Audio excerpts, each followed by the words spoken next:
안녕하십니까. 토요일 오전 토요 라이브 초대석에 우리 영남일보 서울본부장 송국건 논설위원 본부장입니다. 그냥. 본부장을 초대해서 라이브를 진행하겠습니다. 안녕하세요. 네, 김영환 TV는 이것을 실시간으로 중계하지만 이제 송국건 혼술이죠. 네. 혼술에 답니다. 혼술은 녹화로 이렇게 하기 때문에 이원 방송이라고 볼 수 있습니다. 이원 방송이죠. 네, 이원 네. 방송. 네. 우선 일거양득. 우리 손동숙 앵커님 인사 좀 하시죠. 네, 안녕하세요. 반갑습니다. 손동숙입니다. 요즘에 무슨 일을 하고 다니십니까? 우리 자랑스러운 윤석열 대통령 후보 유세 사회를 보러 다니고 있습니다. 어디 다니셨나요? 전주 갔었고요, 서초 했었고요, 그다음에 칠곡, 그리고 창원, 그리고 홍성, 그리고 오늘은 신도림역이죠. 구로에서 2시에 하게 돼 있습니다. 네. 우리 김영환 방송국의 앵커인데 네. 만날 수가 없어요. 지금 윤석열 캠프의 그 사회자로 네. 대선 캠프 차 있잖아요. 네, 요새 자랑이에요. 거기서 난 잘 올라가지도 못합니다. 그 선거 때 저도 선거 취재를 많이 했는데 그게 제일 중요한 것 같아요. 그럼. 거리 유세할 때 일단 확 사람들을 이제 끌어모아서 사람들을 많이 모이게 해놓고 후보가 짠 등장을 해야 되는데 그 역할을 지금 하고 계십니다. 네, 맞습니다.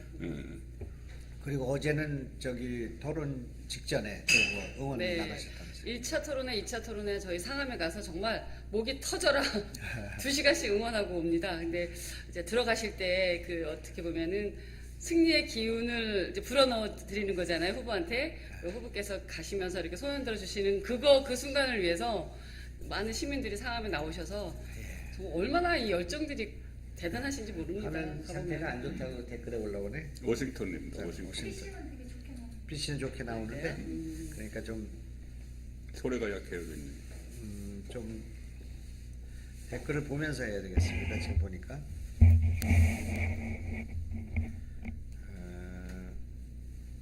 오늘 지금 라이브죠? 동영상을 해야 되는가? 네, 여기 있습니다. 지금 GI 봉리 리기봉님이 지금 저기에서 미국 워싱턴 DC랍니다. 네.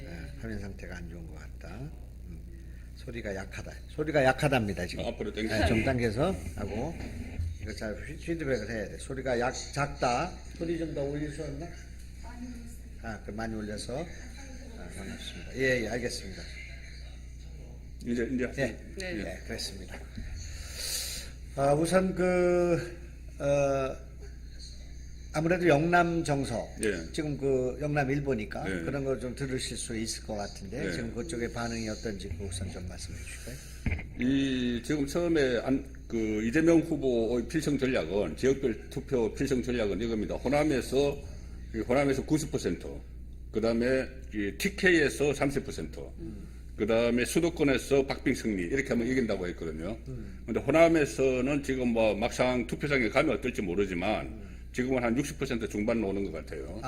예, 호남에서. 그러니까 목표치보다 훨씬 지금 아직 미달되고 있죠. 윤석열 후보가 호남에서 이 박근혜 후보 때 얻었던 두 자릿수가 10점 몇 %인데 네.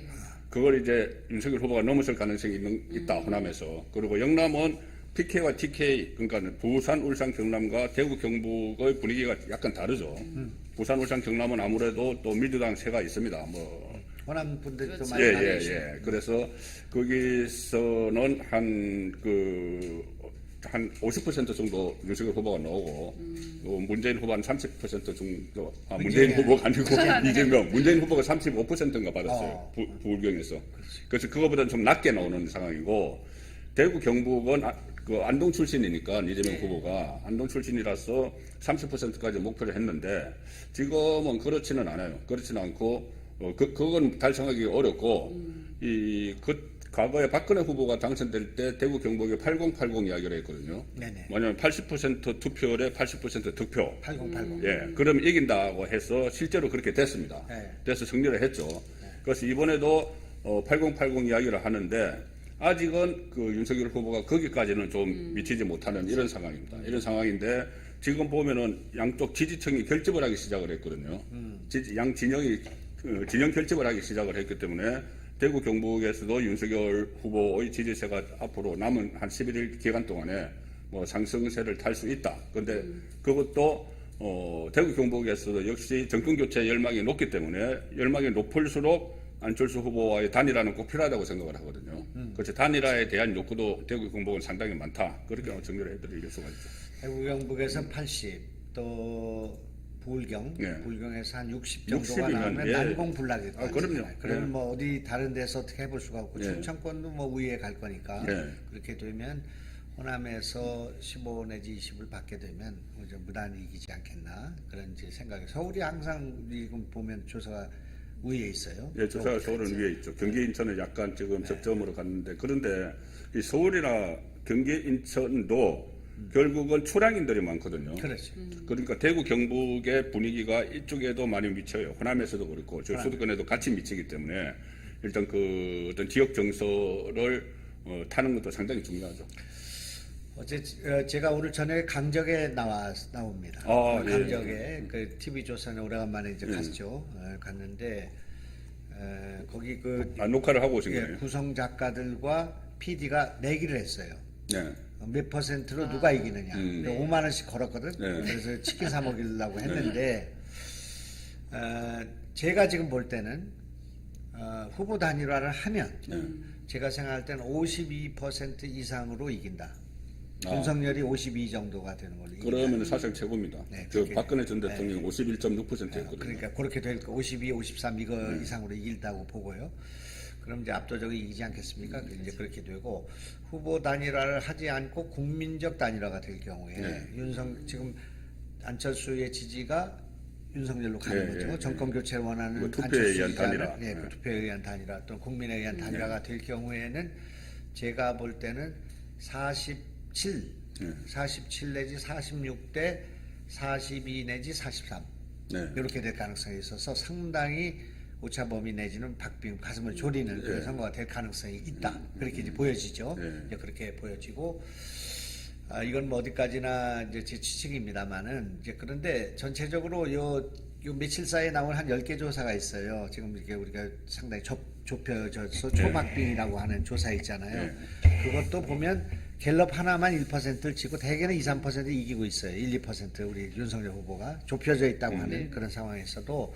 근데 그 데이터를 보면 윤석열 후보는 40% 이상 되는 게 많아. 그런데 이재명은 30% 미만이 많아요. 40% 미만. 그래서 30%대가 많고 갤럽도 36대 37이지 37대 38이지 이게 뭐 하나가 48인데 하나가 뭐 42라든지 그게 아니란 말이에요. 40대에서 노는 게 아니라 30대에서 논다는 건 아직 부동층이 많다는 걸 그렇죠. 말하고 부동층에 빠져 있다는 걸 말하기 때문에 그거는 지금 그 뭐 승패라고 할까 이렇게 보기는 어려운 거 아닌가 이렇게 생각하죠. 댓글에 단일화돼야 된다는 말씀들이 굉장히 많으세요. 다들 걱정하고 계시는 것 같죠.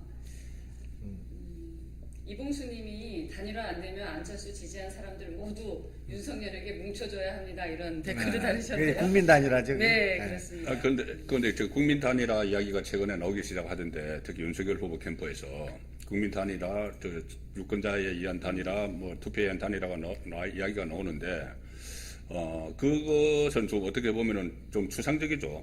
그 구체적인 것이 실제로 단일화하는 거예요. 그래. 그 추상적인 거 그것은 잘못하면은 그거 믿고 있으면 안 된다는 말씀이죠. 그러면 여북하면 그렇게 하겠습니다. 예.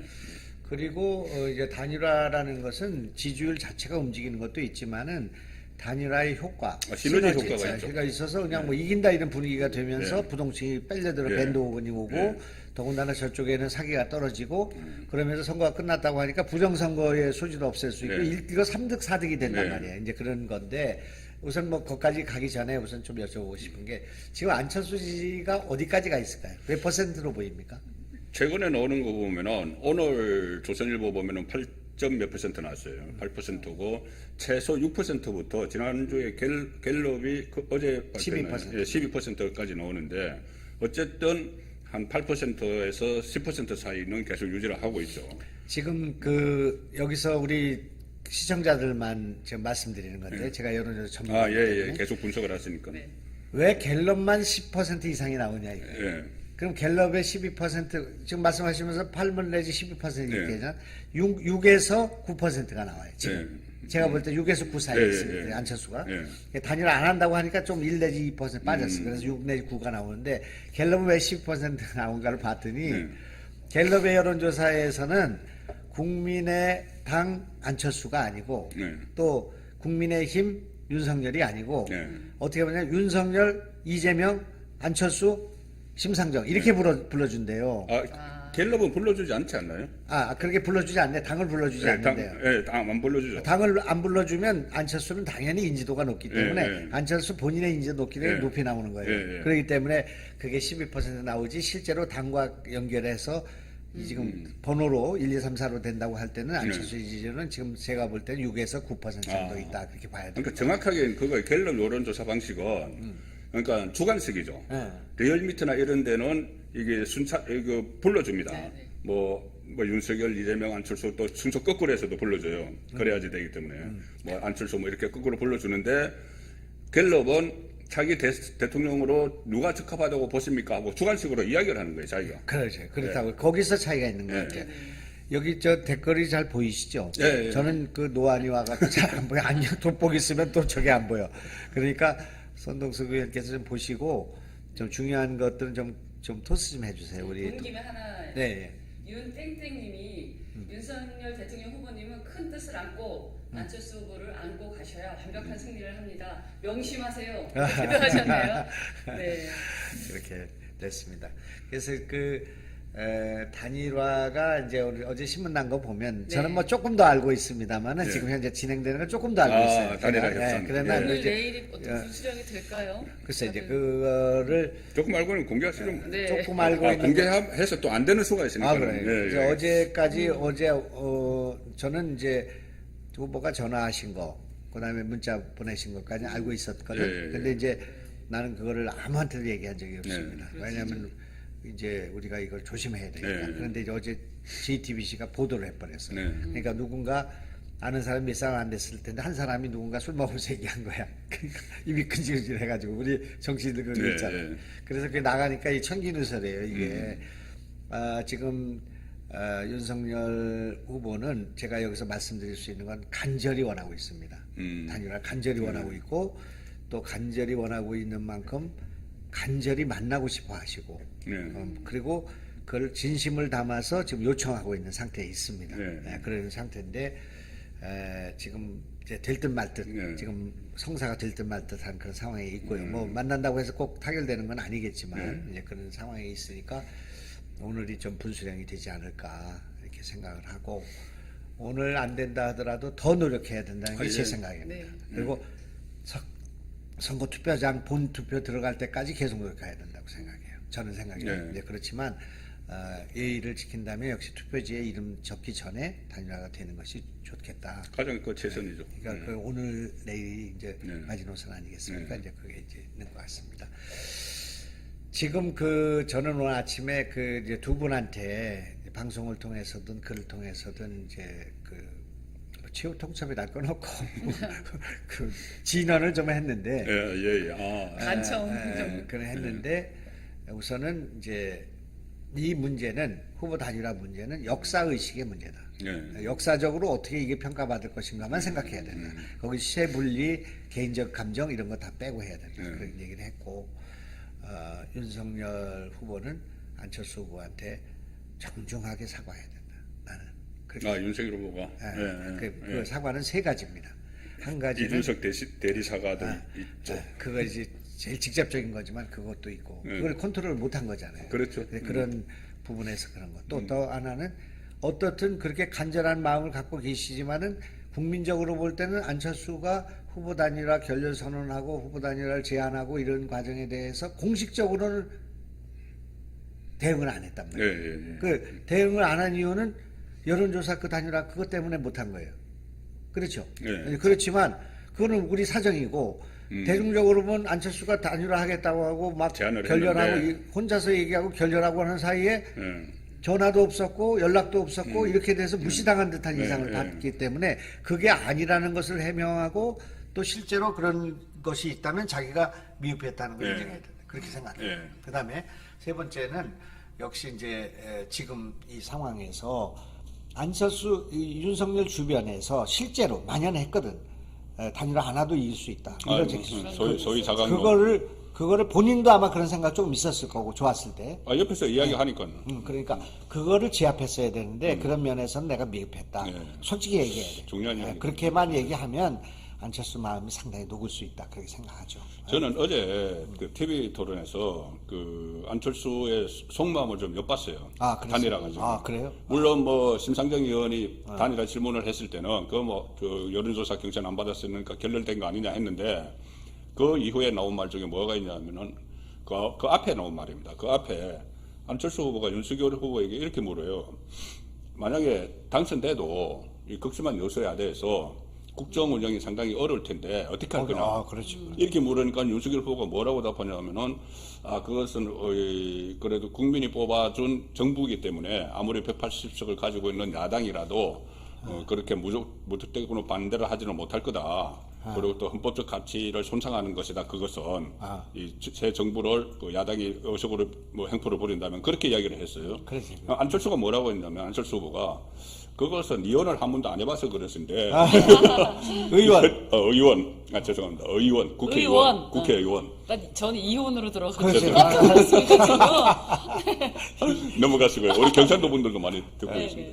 그래서 국회 그 활동 경험이 없어서 그렇다. 그래, 맞아요. 현실은 그렇지 않다. 현실은 그렇지 않기 때문에 이것을 풀 수 있는 방법은 이 내각을 전부 다 통합 내각을 구성을 해서 여당도 하지만은 야당 국회의원도 내각에 놓고 또 밖에는 전문가도 놓고 이렇게 해야지. 그러면은 이 아무리 야당이 180석을 가지고 있어도 거기에 대해서 무조건 태클을 걸지는 않을 거다. 이렇게 이야기를 했어요. 그러니까 일종의 훈수를 해주는 모습. 글쎄 어제 그 토론에서는 통합내각이라는 말을 많이 쓰던데 통합정부 이렇게 쓰는데 우리가 여기까지 쓰던 건 거국내각 같은 건데 거국내각 같은 거죠. 거국내각, 열림내각 열림내각 그런 건데 그거를 얘기하죠. 국민통합내각이다. 국민통합내각. 그러니까 이 국민통합내각 구상을 어제 공개된 국민들이 보는 자리에서 그런 식으로 하면은 극복을 할 수 있다. 이렇게 이야기한 거예요. 그건 윤석열에 대한 저는 제안이라고 보거든요. 그 아주 날카로운 분석이신데 이제 제가 이제 이쪽 윤석열 쪽에 이런 영향력이 있는 분들한테 윤석열 후보한테는 직접 얘기 안 하고 이제 바쁘시니까 내가 뭐 보내면 겨우 뭐 이모티콘이나 보내는 정도밖에 시간이 없으시니까 그 주변한테 얘기할 때 안철수를 만나면 이렇게 얘기하라. 그렇게 얘기한 게 있는데 만약에 송복건 우리 본부장님이 안철수를 만나면 윤석열은 어떻게 얘기해야 될까요? 윤석열 가르쳐 주십시오. 그러니까 조금 전에 하신 말씀대로 일단 그 몇 단계 절차를 거쳐야 되겠죠. 일단 그 사과를 하는 것. 지금까지 나도 진정으로 다가서지 못한 그렇게 느꼈었으면 그것도 뭐 죄송하다고 하고. 우리 뭐 당대표 같은 사람들의 이렇게 일단 그런 과정을 먼저 거쳐야 돼요. 서로 마음을 풀어야죠. 마음을 풀고 나서 뭐 저는 이 대통령이 되고 안 되고 이 문제를 넘어서서 정권 교체를 반드시 해야 된다는 건 안철수 후보도 지금까지 계속 해왔던 이야기고. 바뀌지 않는. 네. 그러면은 정권 교체를 한다. 우리는 할 수 있다. 어떻게 해도 할 수 있는데 하고 나서 국정 운영을 어떻게 할 것이냐. 그러면은 나 혼자서는 어렵다. 윤석열 내가 돼도 없고 안철수 후보 본인이 돼도 어려울 거 아니냐.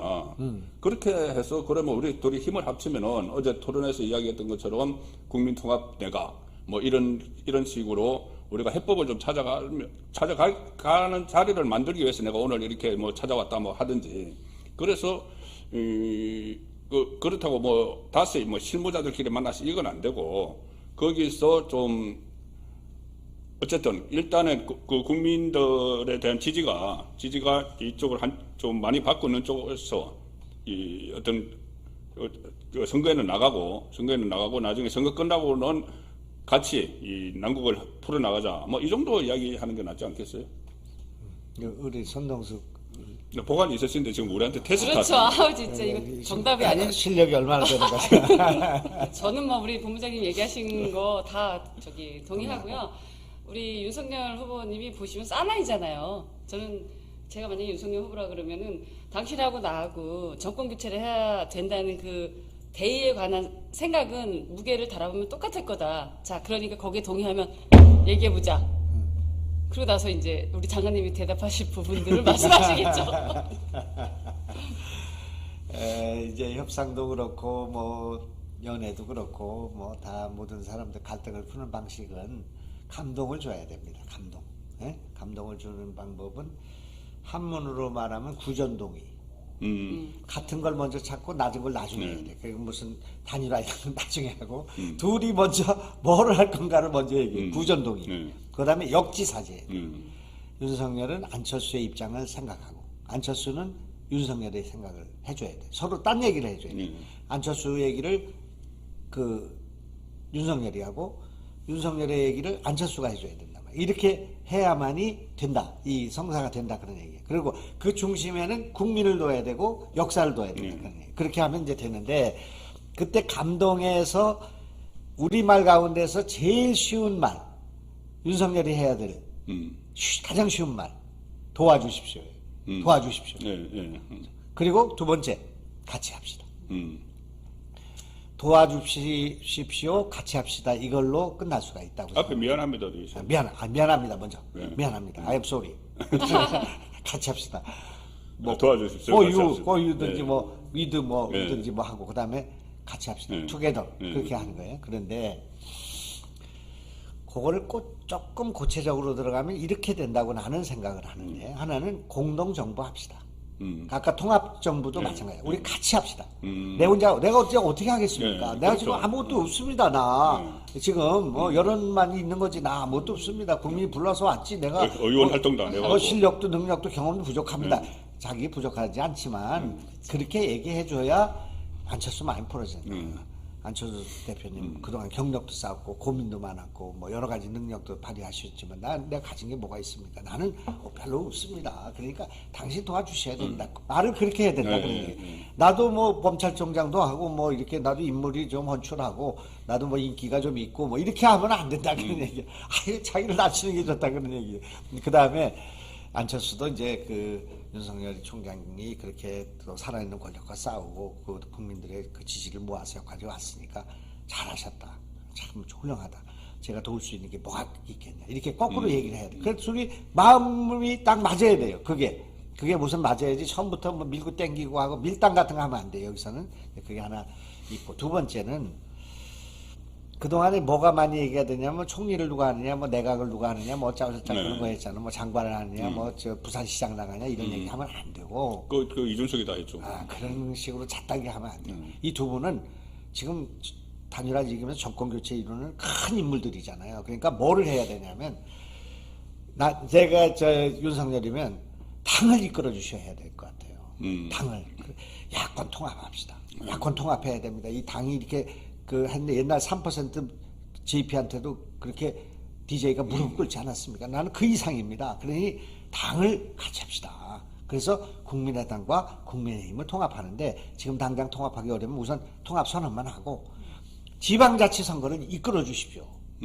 내가 그때 당선되면 아니 그게 또 당선된다면 안 되지만 누가 당선되면 그러면 그 인수위하고 내가 어려운 문제예요. 가니까 그러면 나머지가 당을 이끌어줘야 되지 않겠습니까? 전국 선거인데. 그러니까 그러면은 이게 당을 맡아달라 그렇게 얘기하면 그 물론 이준석도 있지만 이준석하고 공동 대표하면 되는 거 아니에요, 그죠?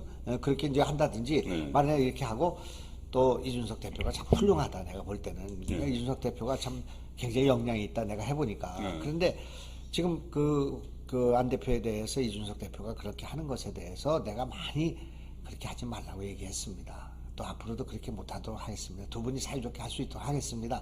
이렇게 마음 편안하게 해주는 일을 해야 된다. 첫 번째는 공동정부, 두 번째는 당을 같이 하자. 요것이 중심이 돼야 되지 않겠나 생각하는 거죠.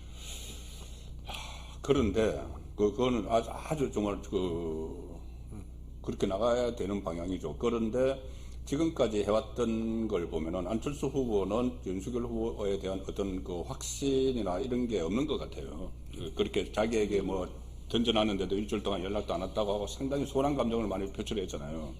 그 상황에서 만나서 어떤 구체적인 거 없이 그러니까는 후보는 내가 한다. 그리고 새 정부가 윤석열 정부가 들었으면은 안철수 후보가 어떤 역할을 맡는다. 이렇게 좀 구체화된 게 없으면은 하고 나와서 딴 말을 할 수 있을 것 같아요. 두 사람이 만나고 나서. 그래서 뭔가 좀 지금 시간이 없기 때문에 시간이 좀 있으면은 이렇게 던져놓고 다음에 또 만나서 구체화시키면 되는데 지금은 오늘 내일 하는 이 상황 같으면은 만나서 좀 더 구체적인 걸 발표를 해야지 국민들도 아 이거구나 하고 이렇게 하지 좀 더 너무 추상적으로 하는 것도 좀 효과를 반감시키지 않나는 생각은 둘이 그걸 합의를 하면 그 다음에 이제 실무자들 붙어서 그걸 하면 되고요. 실무자 또 이제 그 차원에서. 기본적인 의견은 나오겠죠. 이제 그렇게 지금 우리가 하고 있는 일은 상당히 긍정적인 지금 잘 된다고 보고 하는 뭐 우리 그걸 기대하니까 이제 그런 문제가 있고요. 그래서 역시 참 우리 그 정권 교체를 염원하는 국민들이 참 고집이세요. 지금 보면 11월 5일도 그렇고 2년 전부터 지금까지 그 조국 사태 있고 난 뒤부터 지금까지는 정권 교체를 해야 된다는 주장이 50에서 55%를 계속 유지하고 있어요. 그 다음에 정권 연장을 해야 된다는 주장이 35에서 38을 유지하고 있어요. 그렇죠. 이런 상황이기 때문에 안철수 플러스 윤석열 더하기 플러스 알파 이게 정권 교체 룸이에요. 그러니까 지금 그 유심히 봐야 될 건 어떤 조사에서 이재명이 1등을 하는 조사라도 38%를 넘는가 안 넘는가를 봐야 돼요. 그거는 정권 연장론 안에 있어요. 그렇기 때문에 더 이상 나가지를 못해요. 그리고 지금 그 이재명은 자기 한계 때문에 지금 문재인 정권의 국정 지지도 밑에 있어요. 언제나. 이 옷이 지금 현재 딱 거기가 지금 닫혀 있는 거거든요. 그렇기 때문에 중요하고 또 지금 하나 좀 마음이 놓이는 것은 이 고기도 뭐 먹어본 놈이 먹는다 그런 얘기가 있잖아요. 그러니까 우리가 어떤 사람이 100m를 9초대에 한번 끊어봤어. 그러면 10초대에 있던 분이 9초대에 내려갈 수가 있는 거예요. 근데 10초 밑을 한 번도 안 내려가 본 사람은 10초를 그걸 벽이라고 하는 거예요. 그리고 높이 뛰기도 뭐 2m 70을 넘어봤단 말이에요. 그러면 2m 60을 넘더라도 70을 한번 도전해 볼 수가 있는 거예요. 그런데 윤석열은 50% 벽을 넘어봤어요. 45% 벽을 넘어 여론조사에서. 그러나 이재명은 40% 벽을 거의 넘지 못했어요. 그렇기 때문에 이런 걸로 볼 때 이제 나중에 막판에 가면은 부동층이나 이런 쪽이 한번 그 눌러본 쪽으로 가게 되지 한 번도 안 눌러본데도 이재명으로 간다 그렇게 되기는 좀 어렵지 않나.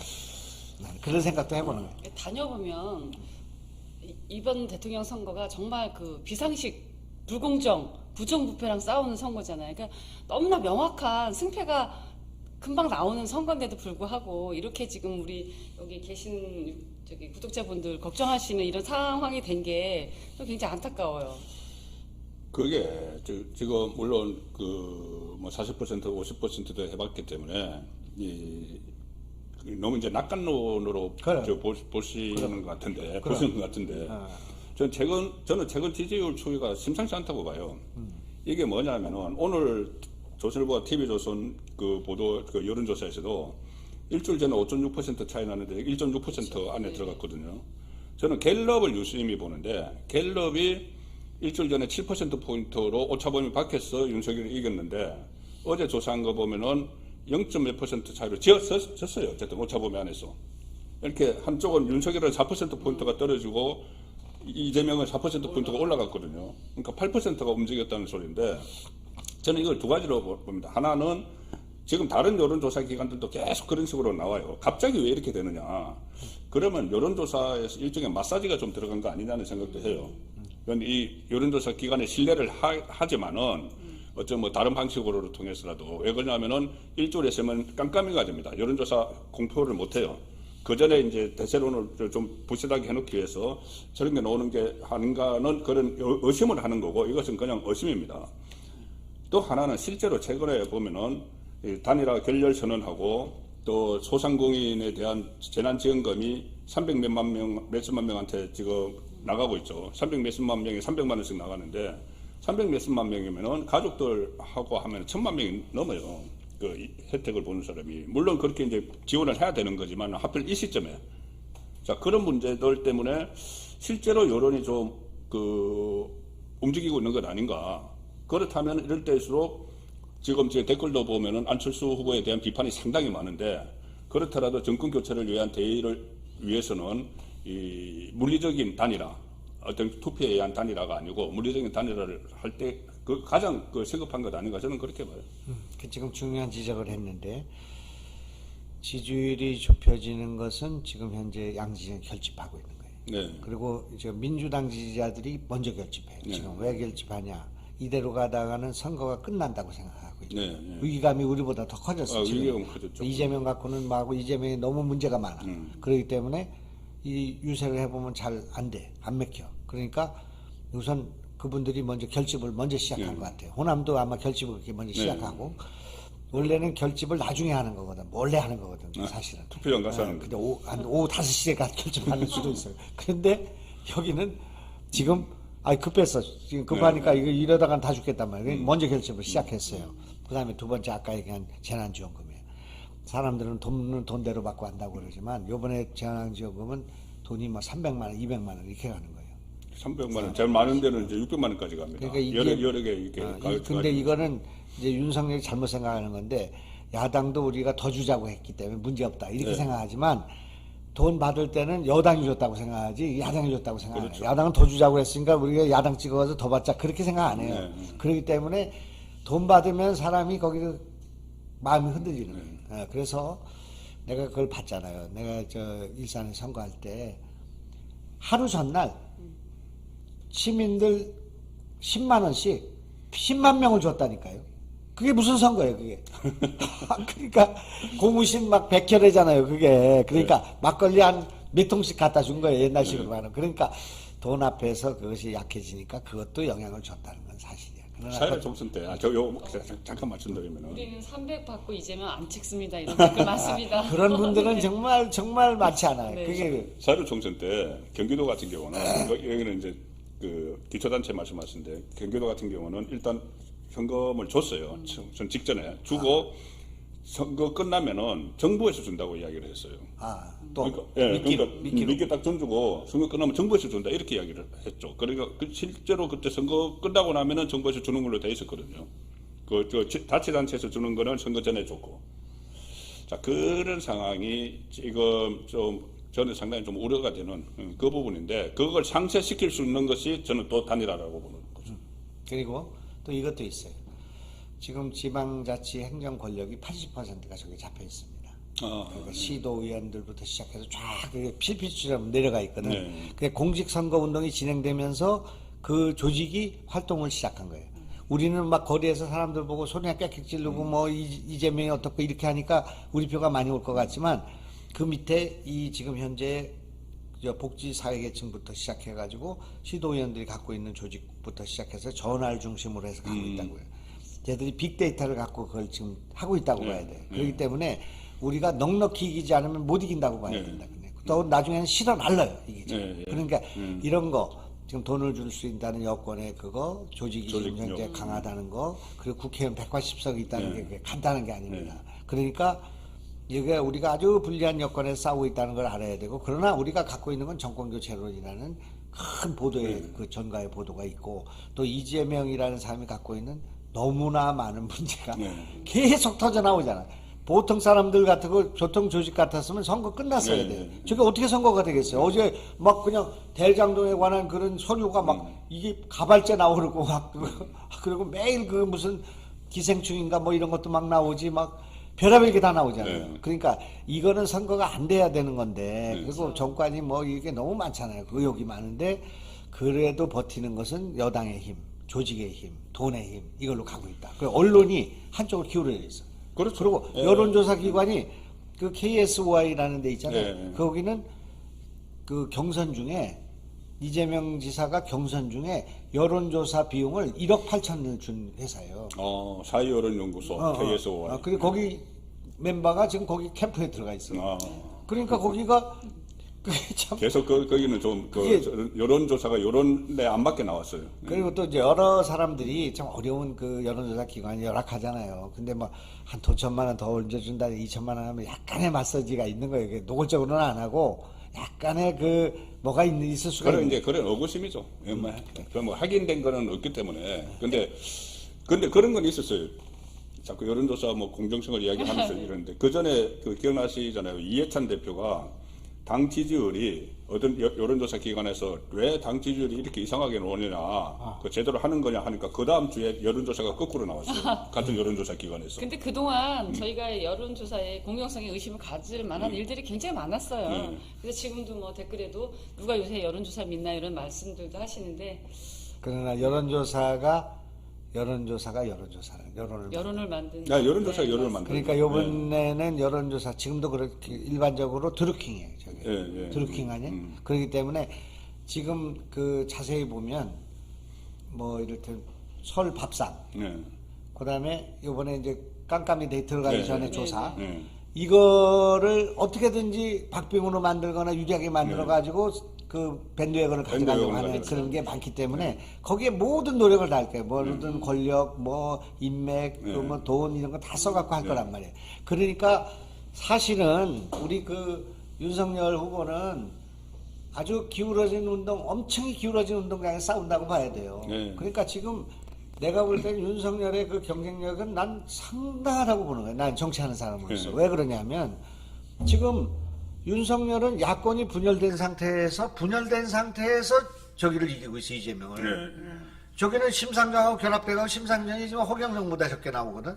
그러니까 여권은 통합이 돼 있어. 근데 안철수는 지금 10 내지 10% 내외를 가지고 가고 있잖아요. 그런 걸 떼어주고도 지금 이기고 있으니까 이 사람이 엄청 무장무장한 사람이에요, 지금 상황을 보면. 그러니까 그걸 우리가 인정을 해야지.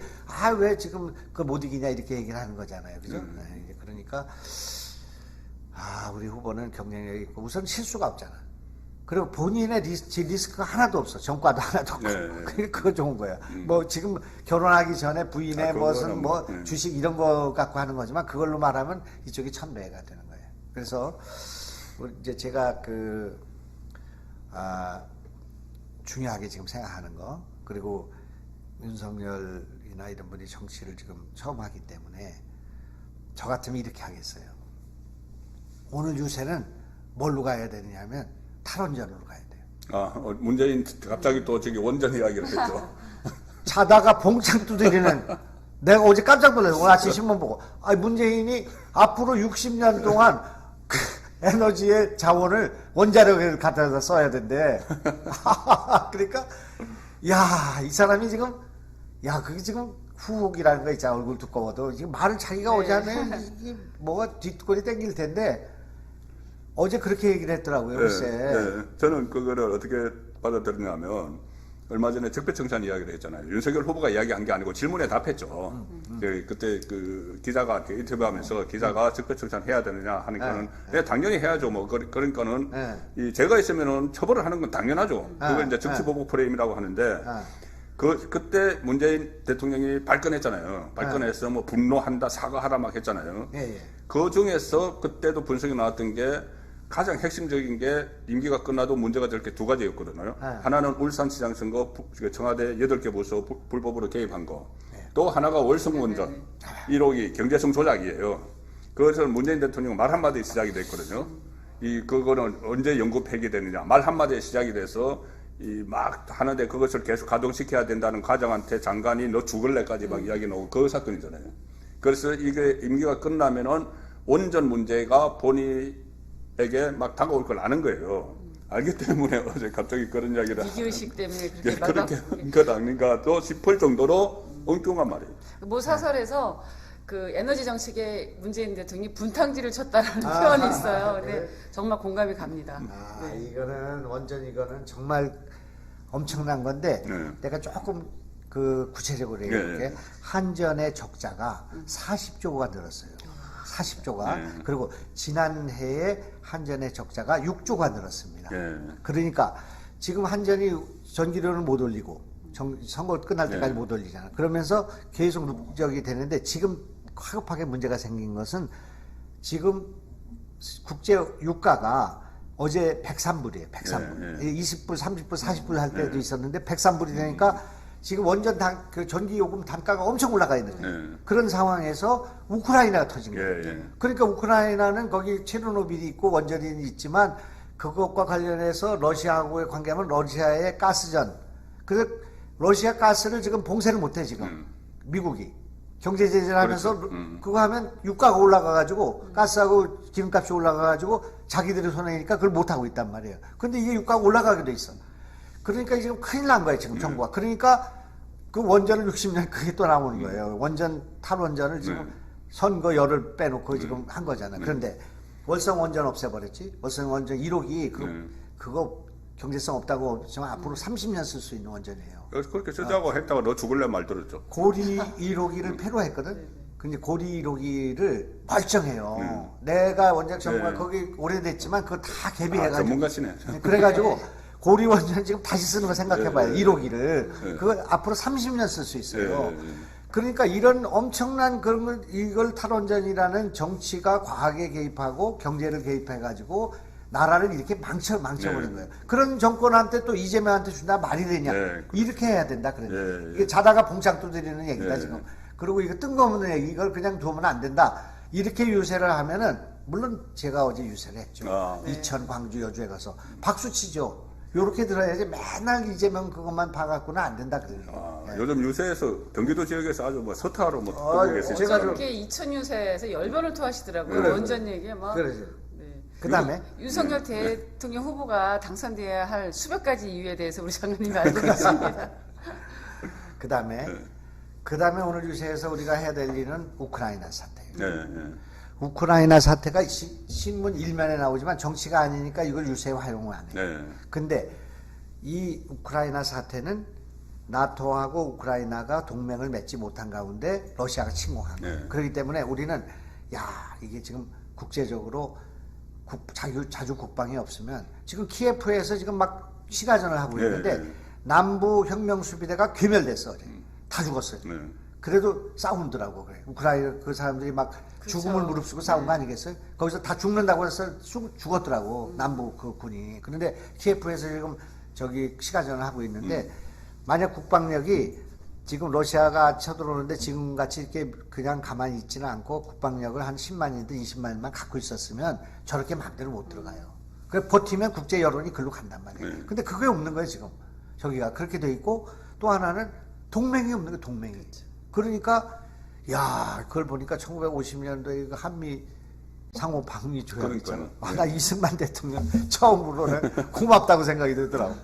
그러니까 이거를 동맹의 중요성 말이야. 한미 동맹. 이걸 윤석열은 이 한미 동맹을 복원하는 건데 저거는 안 된단 말이야. 이렇게 했는데 저기는 뭐 평화 하고 있잖아요. 그죠? 그러니까 그런 것들을 이 봉창을 두들겨야 된다 그런 얘기. 어제 그 TV 토론에서 그 부분에 나와서 제가 어제 방송을 하기 위해서 적어 놓은 게 있는데 이렇게 이야기했어요.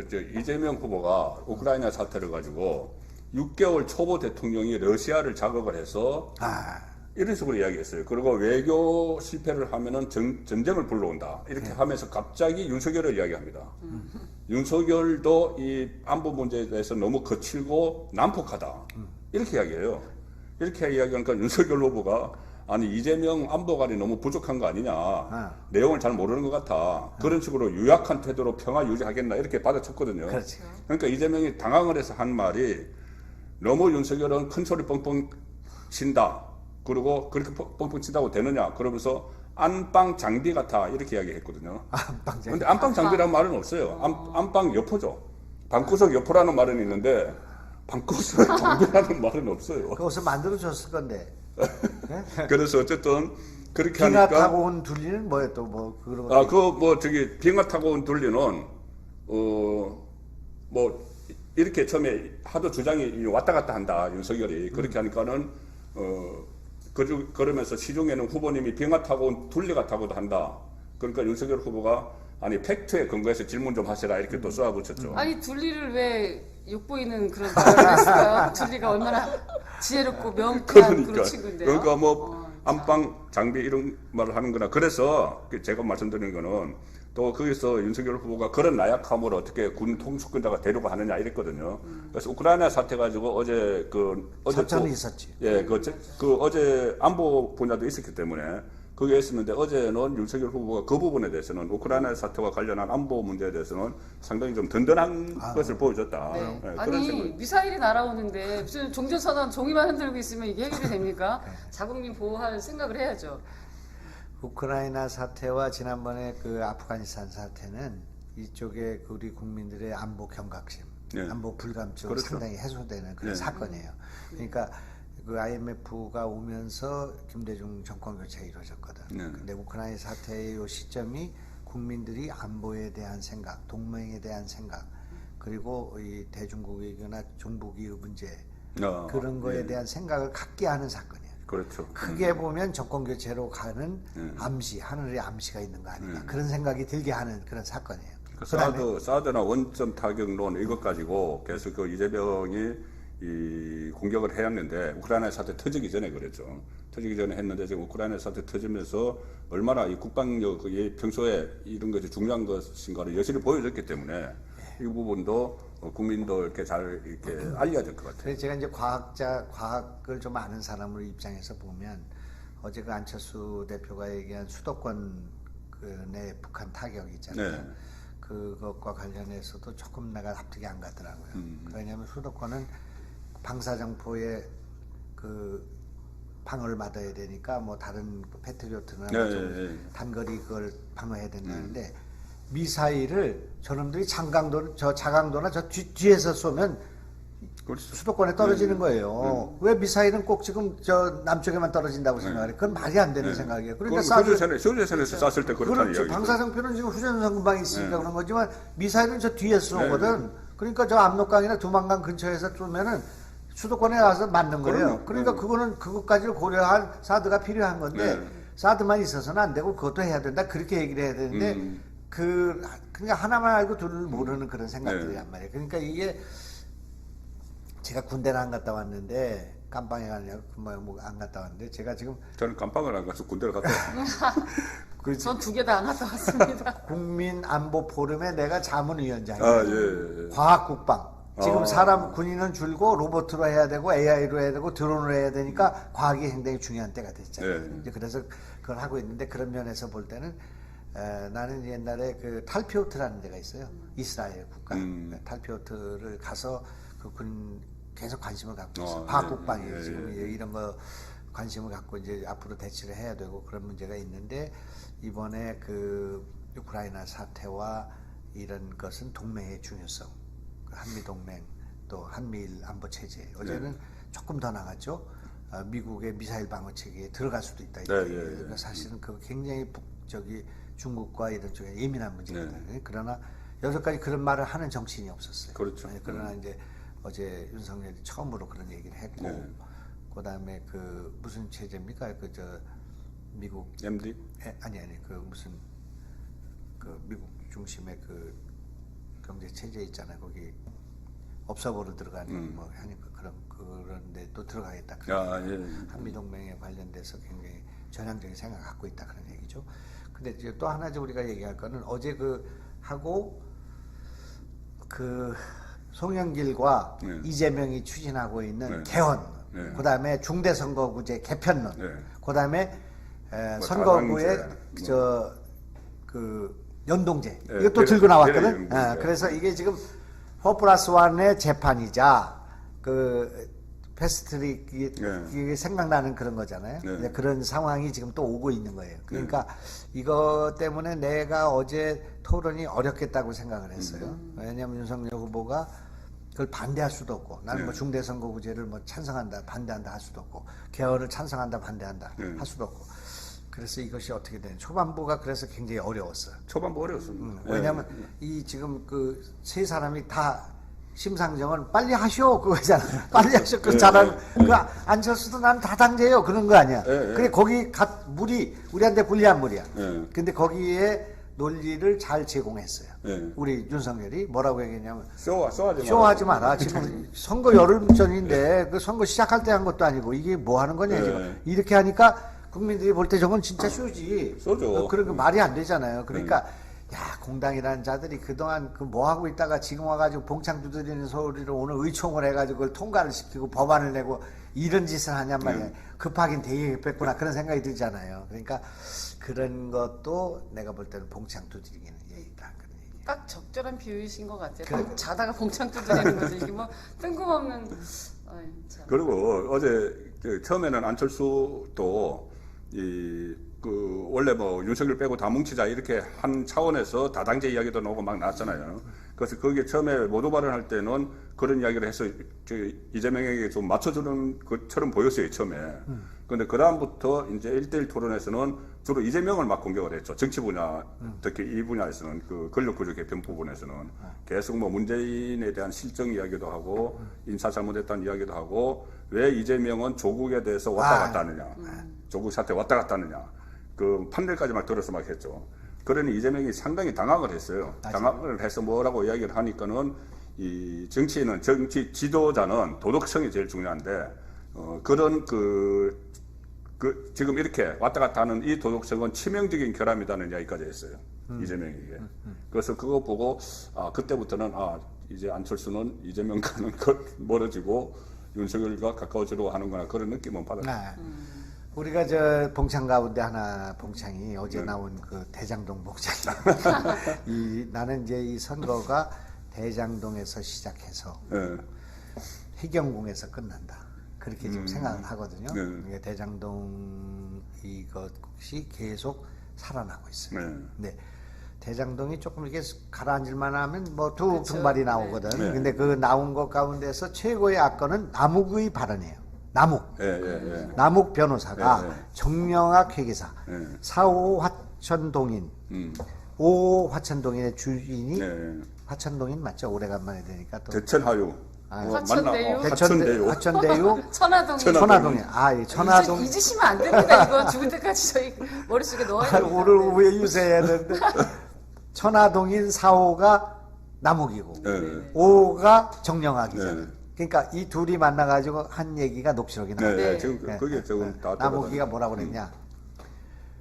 4천억짜리 이건 이 도둑질이다. 이거는 우리 이번에 하고 있는 이 일은 4천억짜리 도둑질이니까 잘해야 된다.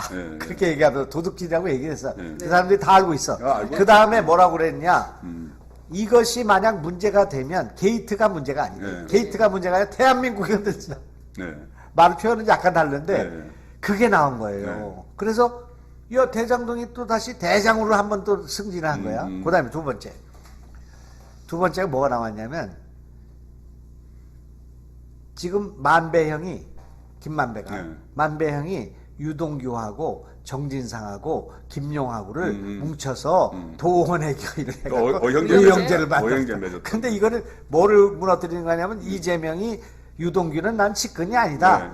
그래도 측근전 되려면 정진상이나 김영정도 내야 된다. 그런데 그 측근들이 의형제를 맺은 거야. 그러니까 그 의형제의 형님이야 지금 이제 이재명이 맏형이 돼버렸어. 그래가지고 자연스럽게 이 지금 그거에 맏형이 돼가지고 몸통이 됐다 그러니 대장동의 몸통이. 그래서 우리가 막판에 가면 유세가 짧아져요. 막 차 타고 다니면서 거리 유세를 해요.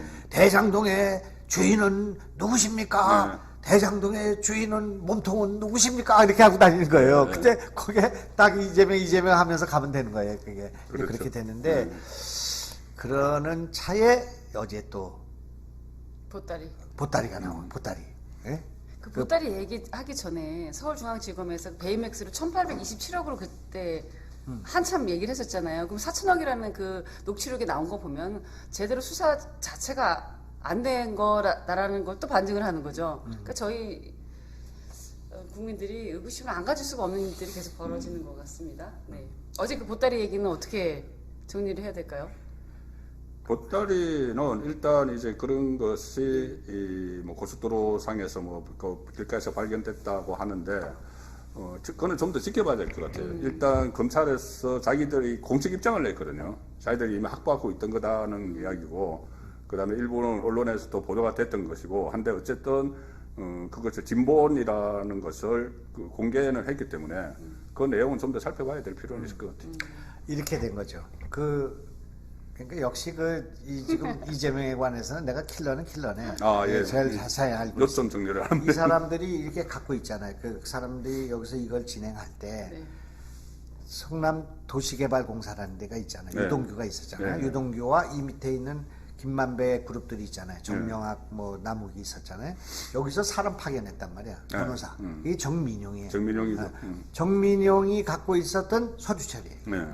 그래서 이것이 지금 검찰이 갖고 있었다는 걸 그중에서 일부 서류철만 갖고 있었지 내용이 없었던 거예요. 네. 그것이 이번에 발견된 거예요. 음. 그러면 그게 서로철. 정민용이 갖고 있었던 그런 복사본을 검찰이 가져갔나?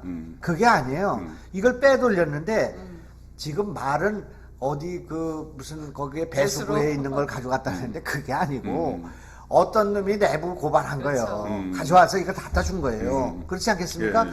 어디 배수구에 지금 몇 년 동안 그걸 거기다 갖다 놓고 그걸 못 찾아가지고 그렇게 됐습니까? 지금 무슨 유동규의 핸드폰이에요, 지금 그게? 근데 그건 아니고 누군가가 제보를 했는데 익명의 제보자를 밝히기가 어려우니까 이거를 그렇게 알리바이를 만들었다고 봐야 돼. 네. 그래서 이제 그걸 가져왔잖아. 그럼 그게 가져온 게 검찰에 들어갔으면 저게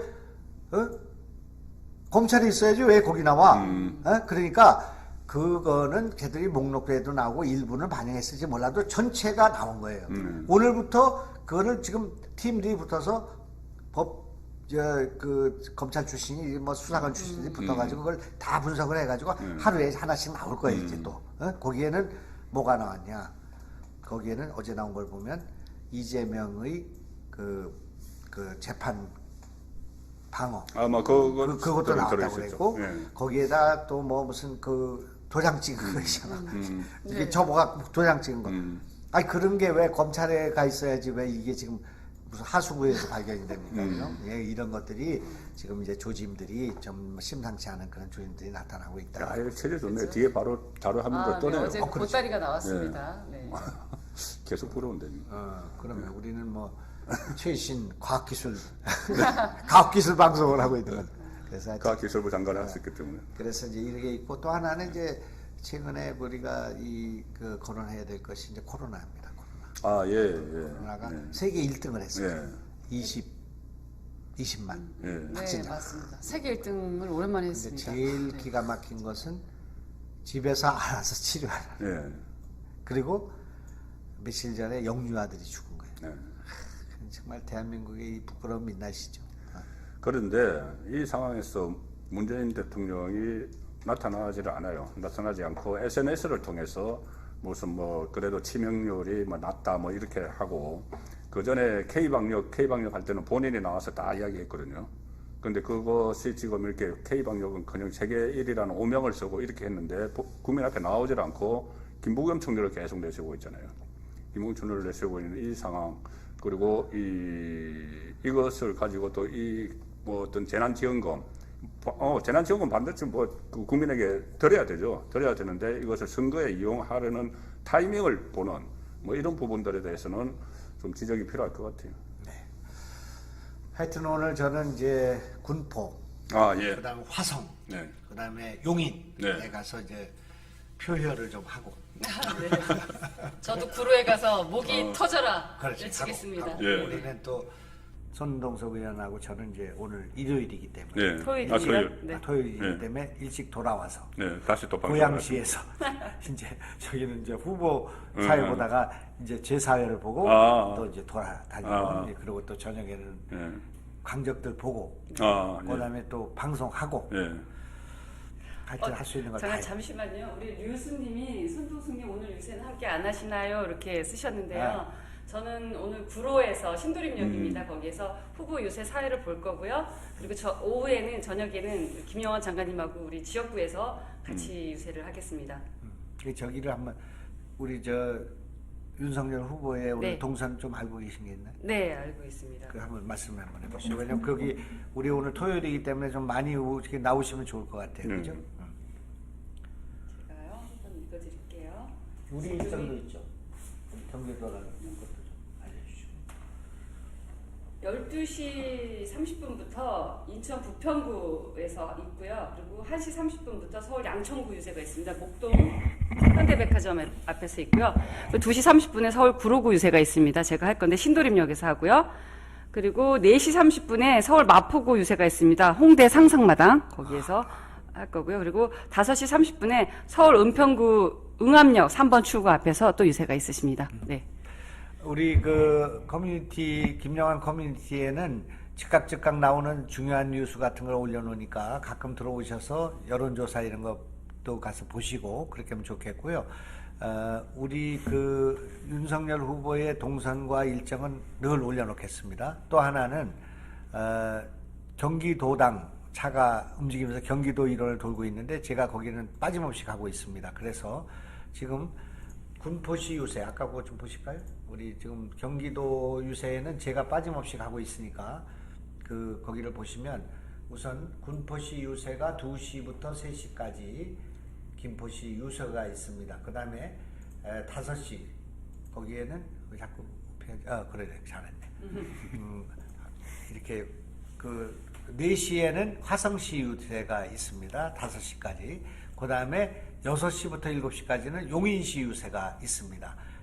군포, 화성, 용인. 여기는 제가 가고 또 우리 경기도당이 지금 하는 유세가 되고 지금 저기를 하나 올려놓을 수 있나요? 지금 우리 윤석열 후보. 제가 보내드렸어요. 그리고 잠깐 그 올리는 틈에 제가 안내 말씀 하나 드리겠습니다. 유세 현장에 일부 세력들이 그 유세를 방해하는 사례가 종종 발생하고 있습니다.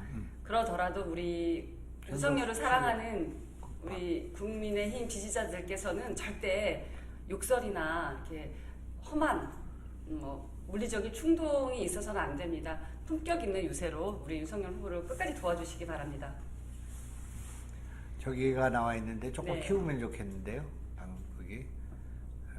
그래서 좀 읽어주실까요? 거기 시간 쭉 아까 말씀하신 네, 건데. 제가 다시 한번 여기 거기 나오니까 지금.